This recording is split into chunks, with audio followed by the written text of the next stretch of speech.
So by now you've probably heard about the alleged UFO crash in Las Vegas, as well as the 911 call shortly thereafter reporting the sighting of two very tall, non-human entities wandering around the backyard of a very creeped out Las Vegas resident. Police body camera footage of the falling object and the 911 call reporting the alien sighting have been released, and both have enjoyed widespread media coverage. What you may not have heard about are the recently surfaced photographs and videos claiming to depict the alleged otherworldly visitors reportedly seen that night.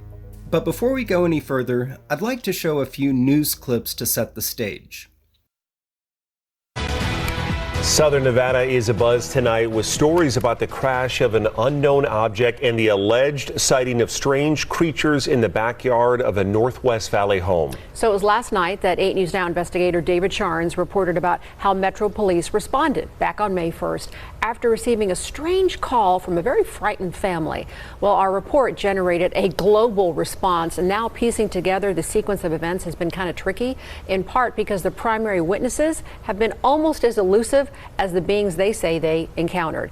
We first heard about the incident in early May via the Metro Police grapevine. The incident has a lot in common with other bizarre cases from around the world: an alleged crash, strange beings, and bits and pieces that don't make sense. But the police took this seriously, and so do we. Just before midnight on April 30th, skywatchers across several western states saw a bright fireball streak through the heavens. A police officer working in the Northwest Valley caught a glimpse of the colorful object on his body cam. At nearly the same time, a Ring camera in the area recorded a strange noise and what sounds like a crash. One family living in a ranch-style home had a much closer view of the object. Two brothers and their father were working on a vehicle in their yard when they caught a glimpse of a sparkly object as it came crashing down, then were hit by what they describe as a shock wave. One of the witnesses, a young man named Angel, has stated when the brothers looked into the yard where the object landed, that spot was obscured and blurry, as if by unknown form of camouflage. What they saw next prompted a frantic call to 911. So there's two people or two subjects that are in your backyard? Correct, and they're very large. They're like 8 foot, 9 feet, 10 foot. I don't know. They look like aliens to us. Big eyes. They have big eyes, like I can't explain it. And big mouth. They're shiny eyes, and they're not human. They're 100% they're not human. 8 News Now investigators have spoken with family members multiple times in the past 4 weeks, but each of the 3 times we accepted their invitation to do an interview, they didn't answer the door or their phone. In the middle of the yard where the object had crashed, then vanished, a circular impression was left in the soil. So there's a surveillance camera in the backyard. The property owner keeps that because he's got a lot of expensive equipment there. What we were told is that at the moment this thing comes down and crashed, this camera went out, and it was out for a couple of minutes. When it came back on, the object was gone, but the circle was there. At first glance, it would seem to be among the most provocative and intriguing UFO/alien-related cases in recent times, but questions remain. As we'll see, this case is wrought with a myriad of red flags from start to finish. By no means am I attempting to prove or disprove the story, but I'm going to state my opinion here. I strongly suspect that what we're dealing with is a strange mixture of true events, possibly skewed by honest misidentification, and intentional deception, including blatantly hoaxed elements. Let's begin with a few points that would arguably make the UAP explanation seem somewhat plausible. We know the police body camera footage is totally legit. Some sort of object did fall from the sky that night. The unnamed Las Vegas police officer who was working the area seems simply to have been in the right place at the right time. From what I can gather, his filming of the object in question was nothing more than a brilliant stroke of dumb luck. Next, this is probably more of a debunking point, but it could be used as a somewhat counterintuitive supporting argument. According to Angel, there actually was a security camera in the backyard, but it failed to capture anything that would support a single element of what he claims to have seen. There may be a somewhat plausible explanation for this, though. According to Angel, the camera stopped working moments before the crash, and then cut back on after all the evidence disappeared.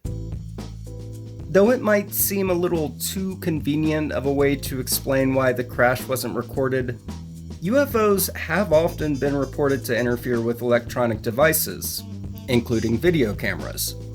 His claim that the UFO and the aliens just vanished into thin air is one other aspect of the story that would be very difficult to disprove with any degree of certainty. Such claims have been made in multiple close encounter cases. One can find a very small handful of alleged UFO crash cases wherein which the debris was reported to have seemingly dissolved into thin air. Beyond Creepy covered one of such cases on his channel several years back. Furthermore, a few accounts from the 1561 UFO event over Nuremberg seem to describe something somewhat similar happening to the debris seen falling from the sky. Disappearing aliens have also been reported in other cases.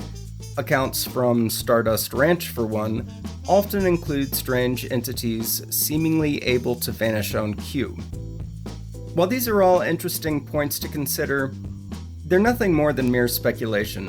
Obviously, none of these examples would qualify as evidence of anything with respect to this case. There is one other supporting argument that I wanted to discuss, but I'm going to save that for part 2. In the meantime, if you feel that I've overlooked anything compelling that would give credence to the authenticity of this case, please let me know in the comments, and if I end up using what you suggested in part 2, I will definitely give you credit for it. Now let's consider a few points that would seem to cast serious doubt on the veracity of Angel's story. As for what the object was, a representative from NASA weighed in citing the usual suspect. One of NASA's planetary defense officers weighed in to say it was likely a small meteor that fell to Earth hundreds of miles away from Las Vegas. NASA. Never a straight answer, I know. But the meteor explanation seems to fit the bill pretty well. It's not uncommon for a falling meteor to be visible over the span of multiple states.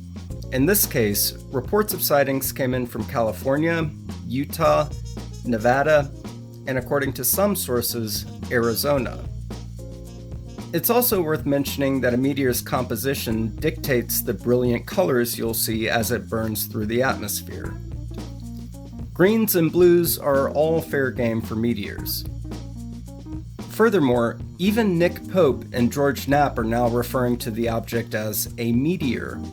Look, the meteor on the police body cam is genuine. That's a real fireball meteor, and it's a nice find. The appearance of the meteor seemingly triggered the events that followed. A frightened family called 911.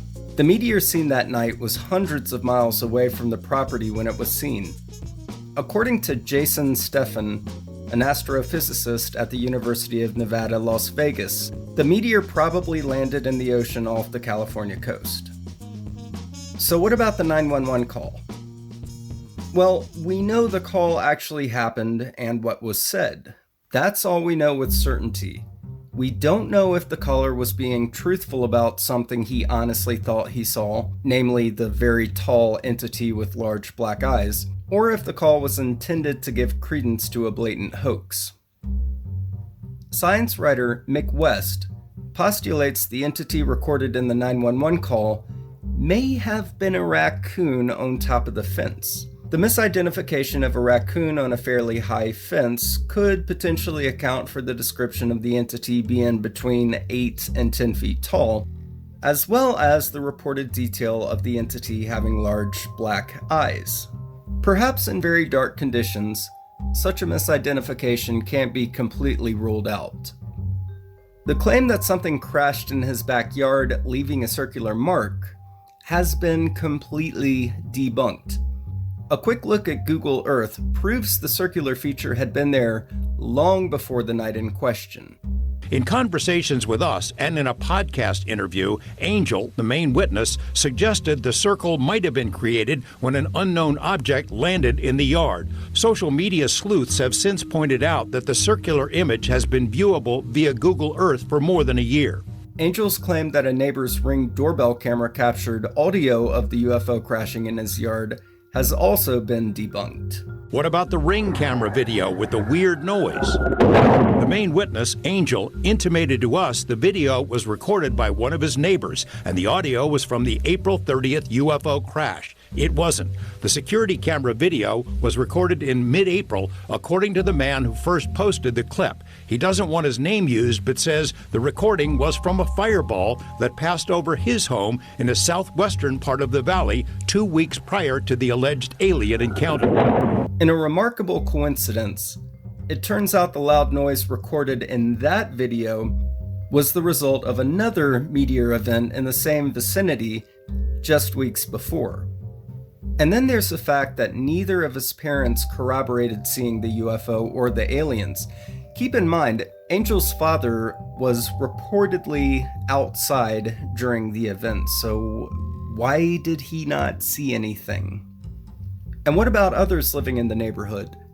If something extraordinary did crash at the property, where were all the curious neighbors with their camera phones? Well, a few photos and videos have surfaced alleging to have been taken by his neighbors. Curiously, they were practically all submitted by anonymous sources. This is obviously a huge red flag. If these photos and videos were legit, you'd think at least one of these sources would step up and reveal their identity. The following photos and videos represent just a few examples of the alleged aliens supposedly seen that night. Needless to say, they should be taken with a huge grain of salt. Now, do I know for a fact that each and every one of these examples were hoaxed? No.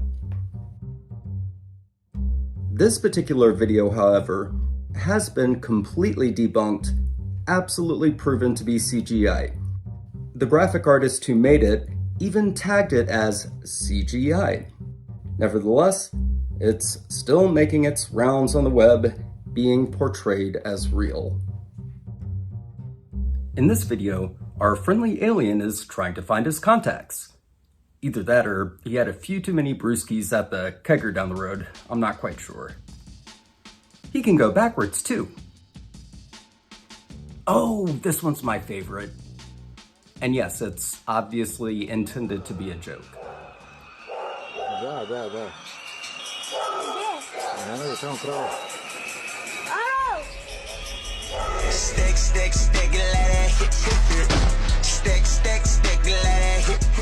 Here's another recent upload tagged Las Vegas Alien.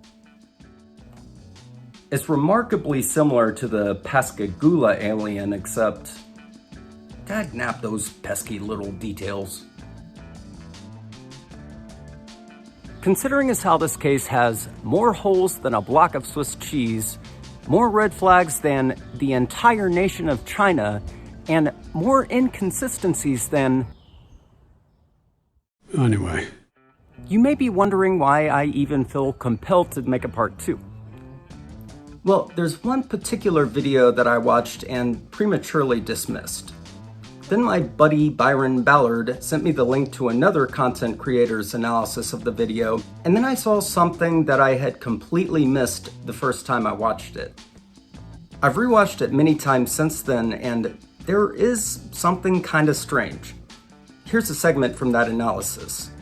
A regular shadow. As Red Hat walks forward, his shadow disappears. Nothing behind the fence, nothing above the fence. Key moment right here. Shadow flies in rather quickly. From behind to the right, whips around, fence begins to darken, and most notably, right up here. Bottom line, the movement of these shadows is inconsistent with their movement.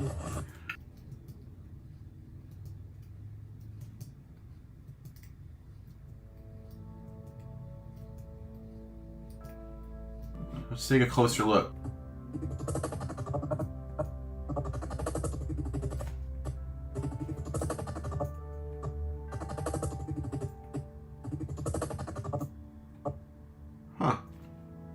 I had a few ideas as to what may have happened, so I attempted to recreate the anomaly.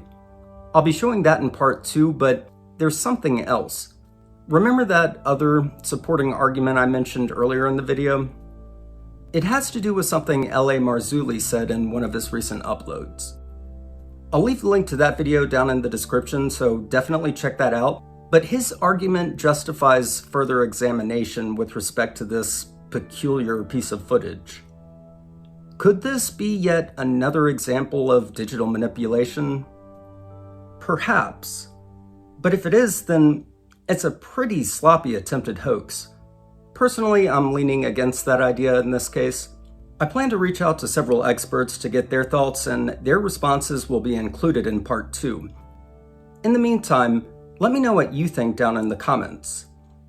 If you happen to be knowledgeable about the mechanics of digital cameras, optical physics, or if you're skilled in the art of CGI, please hit me up in the comments so we can connect.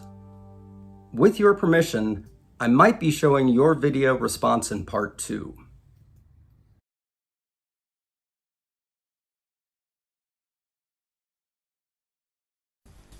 Hey everyone, Drew here from Mad Cat Mysteries, and I hope you enjoyed the video you just watched. If you did, you can click on the subscribe button below. I'd appreciate it. Thanks so much for watching, and we'll see you next time.